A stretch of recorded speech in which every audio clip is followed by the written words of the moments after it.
techniques for your upcoming IBPS clerks and the RBI assistance exam, right? You must be aware that the first slot of RBI assistance exam is just 27 days away, and I'm sure your preparation for the same is in high gear. Right now, we at TalentSprint have decided to meet you guys every day at around 11 a.m. for 10 to 15 minutes to discuss one simple but powerful technique which can help you save your precious time in the exam and boost your chances of selection. Right? Like yesterday we had met to discuss something on simplifications, right? How do you solve questions on simplifications using some smart techniques? And today we are going to discuss on a concept of ranking and ordering, right? You know that ranking and ordering is important topic from the reasoning ability section, and you can expect about one to two questions in the exam, right? Sometimes it also carries a weightage of 3 to 4 marks, especially in the clerical exams. Now, if you look at the overall concept of ranking and ordering, there will be, I think, 2 or 3 different concepts, right? The most important concept here is to find out the total number of persons in a row or in a queue when you know the position of one particular person from both the ends, right? Like for example, let's say there are some number of boys standing in a row. You know the particular you know a particular boy's position from the left end of the row and from the right end of the row. So how do you find out the total number of persons? Simple formula is to take the position from the left end plus the position from the right end minus 1, right? Sum of the two positions minus 1. Likewise, there's one concept where total number of persons are given, the position of a person from one of the ends is given, you have to find out the position of the same person from the other end, right? Again, based on the same formula, you could solve this type of question. Then I think there's one concept where you have to find out the number of persons between two given persons, right? When you know the position of one person from one of the ends and the other person's position from the other end, right? So that again is a slightly difficult concept when compared to the previous two ones that I've explained or I've just talked about. But these are the basic concepts or the basic formula that you need to know to solve questions from ranking and ordering. Now, what comes next? I think this is what I've talked about are Model 1, Model 2 and Model 3 from our TalentSprint videos. Model 4 from ranking and ordering is something where you have been given data about, data between comparison of different persons. Like let's say we are comparing the heights of different persons, or we are comparing the weights of different persons, or we are comparing ages of different persons. So they give you some data, for example, A is older than B but younger than C, D is not as old as E but younger than E and younger than F, etc. And you got to find out you got to sequence these persons in either ascending order or descending order of their ages, and then find out one particular position, like who is the third youngest person or who's the second eldest person and so on, right? So what we're going to discuss in the session today is the same concept, right? So the winning technique from ranking and ordering today is about how to find out a particular person's position, or not a particular person's position, but how to find out who comes in a particular position when you got to get when you're being given data about a group of persons there. Okay, now I'll present the question to you all. It's just one question that we will solve, right? So I'll just present that question to you all. You can you can first give it a shot yourself, and then I'll explain you one smart technique, right? That winning technique which can help you save at least 8 to 10 seconds of your precious time when you're solving such type of question. All right, so without wasting any more time, let me present the question to you all, and here we go.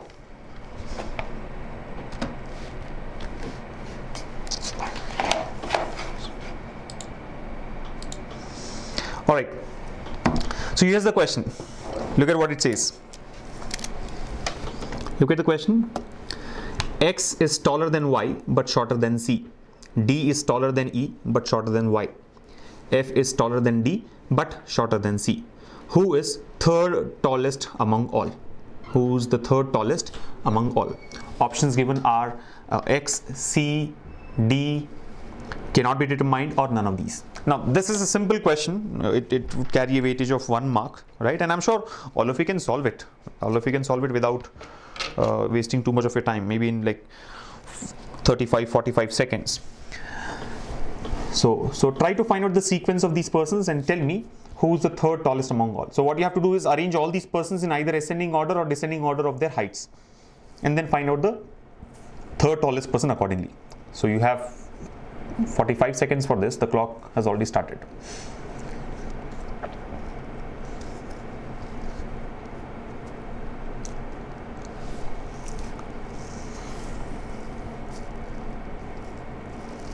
So we have got 6 persons basically, X, Y, C, D, E and F, right? X, Y, C, D, E and F. So arrange these 6 persons and find out who's the third tallest.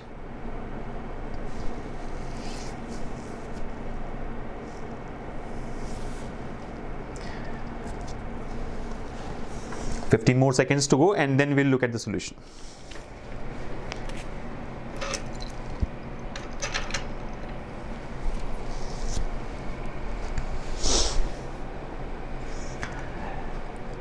For those who are unaware, let me tell you that this is model 4 from the ranking and ordering topic, and we have video on this particular model which gives the explanation in detail as to how do you solve such questions.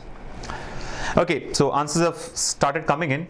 I think many of you have marked option 4 as the answer, cannot be determined, right? Let's look at it. Let's discuss the solution now. So what does it say? Right, the question here says X is taller than Y but shorter than C. D is taller than E but shorter than Y. F is taller than D but shorter than C. Who is third tallest among all? So we got to find out the third tallest among these persons. Who are the persons? X, Y, C, D, E, F. Right? So 6 different persons. Now look at the first statement. It says X is taller than Y but shorter than C, which means X is taller. So X is greater than Y in terms of height. X is greater than Y. X is greater than Y but shorter than C. See, when you say X is taller than Y but shorter than C, who is shorter than C? It is X. Whenever you use a conjunction like but, and, whereas, etc., you refer to the first person. So X, while he is taller than Y, he is shorter than C. So X is less than C. Right, X is less than C. Then D is taller than E. In a similar way, D is taller than E. So D is greater than E. D is taller than E but shorter than Y. D is shorter than Y. And the last statement says F is taller than D. F is taller than D. So F is greater than D but shorter than C. F is greater than D but shorter than C. Which means F is shorter than C. Now using these inequalities, using these comparisons, you got to arrange all these persons in a straight line. Straight line as in the proper sequence, right? Either ascending order or descending order. And then find out who's the third tallest among all. Who's the third tallest among all. So let's try and connect what happens. See, if I start with the first statement here. Sorry. It says X is greater than Y and X is less than C. So C is greater than X, right? X is greater than Y and C is greater than X. So we have used these two, X greater than Y, C greater than X. Then we have one more statement connecting with C here, right? F is less than C. F is less than C. Now here comes the problem. We already know that X is less than C. Then the statement says F is also less than C. F is also less than C, meaning what? I mean, let's merge and get 3 inequalities first. So we have merged the first 2 to get C greater than X greater than Y. How about this one? D is greater than E and D is less than Y. D is greater than E, D is less than Y. Let's try and do this, right? We know that D is less than Y, or Y is greater than D. So Y is greater than D, Y is greater than D, and D is greater than E, D is greater than E. So we have merged, we have connected these 2 also. So basically it's all about merging all these small inequations to get a one common inequation there. So C greater than X, X greater than Y, C greater than X, X greater than Y. Then we have Y greater than D, Y greater than D, and D greater than E, D greater than E. Now we have got the statement, right? F is between D and C. See, when you know F is greater than D but F is less than C, clearly F is between D and C. So F comes somewhere between D and C, right? F comes in between D and C, right? We know that F is less than C, or C is greater than F. So C would be greater than F, but F would be greater than D. So C has to come between C and D. C has to come between C and D. So that's the challenge now. He is asking us to find out what? Who is third tallest among all? Who is the third tallest among all? Can this question be answered? See, if you look at the sequence, what are the possibilities? C, X, Y, D is fixed, but F will come in between. F will come in between, meaning there are 3 possible positions for F. F can come before X, F can come before Y, or F can come after Y. These are the 3 places in which F can come, right? So there are, what are the possible answers? It can be C, F, X, Y, D, E, or it can be C, X, F, Y, D, E, or it can be C, X, Y, F, D, E. In all the three cases, you will find that F is between D and C. F is between D and C. You see, F is between D and C. Here also F is between D and C. F is between D and C. F cannot be taller than C and F cannot be shorter than D. Right? Now, since there are three possible arrangements here, three possible sequences in which these persons can be arranged based on the given data, we cannot find out the third tallest among these persons. Because see, tallest is definitely C. But third tallest, as far as the first sequence is concerned, who's the third tallest? Third tallest is X, right? X would be the answer. But if you get the second sequence, who's the third tallest? F is the third tallest person. You understand? Tallest, second tallest, third tallest. Tallest, second tallest, third tallest. Tallest, second tallest, and third tallest. So it can be X, or it can be F, or it can be Y. Hence, the answer cannot be determined. The correct answer to this question should be, it cannot be determined because we have no idea about the exact position of F, right? F could be in any of these three positions. F can be before X, or after X, or after Y. Right? So the answer to this question is cannot be determined. So this is how you solve questions from this particular model of ranking, where this kind of data is given. You got to arrange the persons, find out the sequence, ascending order or descending order, and then answer a particular question. Now, let me change the question slightly. While we have found who's the third tallest person, I mean, we have actually found the answer that it cannot be determined. But let's say if we have to find out the tallest person, then what do we do? Let me change the question slightly, right? Let me change the question slightly. If you have to find out the tallest person, instead of third tallest, if the question says, who is the tallest person? Who is the tallest person? Who is the tallest person among all? You'll do the same thing, right? You'll get all these inequalities, mix them up, right? Try to get a common sequence. You'll find out that the tallest person is going to be C. Yes or no? C is definitely the tallest person. C is the tallest person, right? Who's the shortest person? Similarly, who's the shortest person? The shortest person is going to be E, right? Who is tallest among all? C is the tallest person among all. Who is the shortest person among all? E is the shortest person among all, right? See, F cannot be tallest. F has to come between C and D. So there's no confusion with regards to that, right? In all the three cases, you'll find that C comes in the first position and E comes in the last position when you have arranged them in descending order. So clearly, C is always the tallest person and E would always be the shortest person, right? In between, the sequence can change, but not for the extreme positions. But the question to you all is, do we really have to do so much when you have to find out the tallest person or the shortest person? Remember, tallest or shortest are the extreme positions, right? These are the extreme positions, right? The two ends.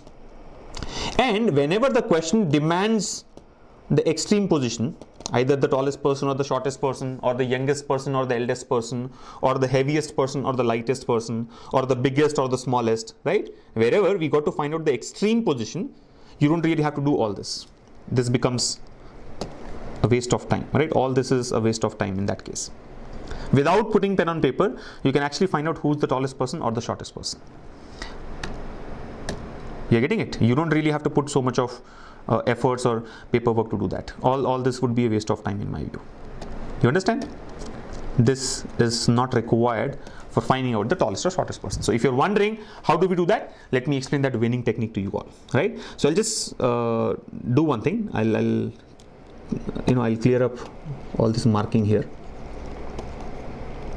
right? Simple concept. How do you find out the extreme position? And that's the winning technique that I was talking about, right? I mean, we have understood the regular question type, but let's say the question says, find out the tallest person or the shortest person. Then what do we do? Okay, so who is the tallest person? Who is the tallest person? See, who are the persons? Let us list down the persons. X, Y, C, D, E, and F. Right? Now, for you to find out the tallest person, you don't have to actually do all this drama. How do we do it? Look at this. First statement. X is taller than Y. Now, the fact that X is taller than Y, can Y be the tallest person? See, we are looking at tallest. Focus should be on the tallest person. Can Y be the tallest person? Y cannot be the tallest person. Why? Why can't Y be the tallest person? Because X is taller than Y, right? There's one person X who is taller than Y, which means Y cannot be the tallest person. So Y is eliminated. But shorter than C. Who is shorter than C? X is shorter than C. Yes or no? X is shorter than C. Now, because X is shorter than C, can X be the tallest person? No. X cannot be the tallest person. See, whether C is the tallest person or not, we don't know. But we definitely know that X cannot be the tallest person because X is shorter. X is shorter than C. So X cannot be the tallest person. So X is also eliminated. Read the next statement. D is taller than E. The fact that D is taller than E, can E be the tallest person? No. E is eliminated. But shorter than Y. Who is shorter than Y? D is shorter than Y. So can D be the tallest person? No. D is shorter than Y. D shorter than Y. So can D be tallest? D cannot be tallest. So D is also eliminated. F is taller than D. All right, F is taller than D, which means D cannot be tallest, but D is already eliminated. So don't worry about that. But F is shorter than C. F is shorter than C. So can F be the tallest person? F cannot be the tallest person. Yes or no? F is shorter than C. Because F is shorter than C, can F be the tallest person? No. Now, we know that X, Y, D, E, F, all these guys are not the tallest person. Yes or no? X, Y, D, E, F, all these guys are not the tallest person. So definitely the one who is left out, C, has to be the tallest person. So, you're getting it? C has to be the tallest person. So the point that I'm trying to make here is that when you have to find out the extreme position, either the extreme left or the extreme right, tallest, shortest, etc., you don't have to do the whole question, right? You don't have to solve the full question. What we are trying to do here is, instead of finding out the tallest person, we are trying to find out who is not the tallest person, right? Don't find out the tallest person, find out who cannot be the tallest person. We have easily found that the remaining 5 persons cannot be tallest, and hence C is the answer. So this is where you can save your precious time by not doing the full solution. Okay. Now think about it once again, right? Some of you might feel that I've taken so much of time to explain one question, and it is true. I've taken a lot of time to explain this, but the reason is, most of us try to run behind solving very complex questions in a smart way, and we fail to understand that even in these kind of simple questions, a lot of time can be saved. You understand? Think of it. If you were to find the tallest person, would you have done this technique? Maybe not. I'm not saying that I have explained something wonderful, right? Maybe most of you are aware of this technique already. I'm sure TalentSprint students would already know about this technique because this video is available in their account, right? I mean, and they have already learned about this technique. But others, if tallest person has to be found, we still do the whole sequence, right? Is it really needed? No, it's not needed. Similarly, if the shortest person is to be found in the group, do we really have to find out the full sequence? No. You just eliminate those who cannot be the shortest, and the one who's left out has to be the answer. Okay. So that's about the winning technique from ranking and ordering. Now let me quickly present one more question to you all, on this, and then we will close the session, right? So the next question is on your screens now. This time I hope you will not do the full sequence, right?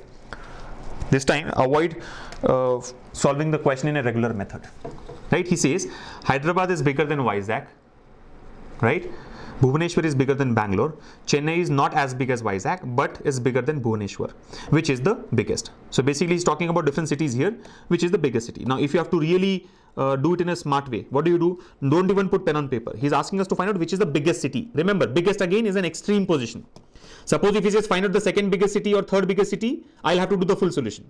But just because he asks us to find out the biggest position, the extreme position, we can avoid paperwork. Right? This is an extreme position. Which is the biggest city? Which is the biggest city? Hyderabad is bigger than Vizag. Definitely Vizag is not the biggest city because Hyderabad is bigger than Vizag. Bhubaneswar is bigger than Bangalore. Bangalore is not the biggest city. Chennai is not as big as Vizag. See, Chennai is not as big as Vizag, which means Chennai is not the biggest city. So Chennai also is eliminated. Right? Chennai is also eliminated. But is bigger than Bhubaneswar. But who is bigger than Bhubaneswar? Which city is bigger than Bhubaneswar? Chennai is bigger than Bhubaneswar. If Chennai is bigger than Bhubaneswar, can Bhubaneswar be the biggest city? No. So of all the cities here, Hyderabad, Vizag, Bhubaneswar, Bangalore and Chennai, 4 cities are eliminated. Vizag is eliminated, Bangalore is eliminated, Chennai is eliminated, Bhubaneswar is eliminated. So which is the biggest city? Hyderabad is the biggest city. Are you able to follow? We were not sure about which is the biggest city, but we are definitely sure that Vizag, Bangalore, Chennai and Bhubaneswar are not the biggest cities. And hence, Hyderabad, option 1 would be the answer.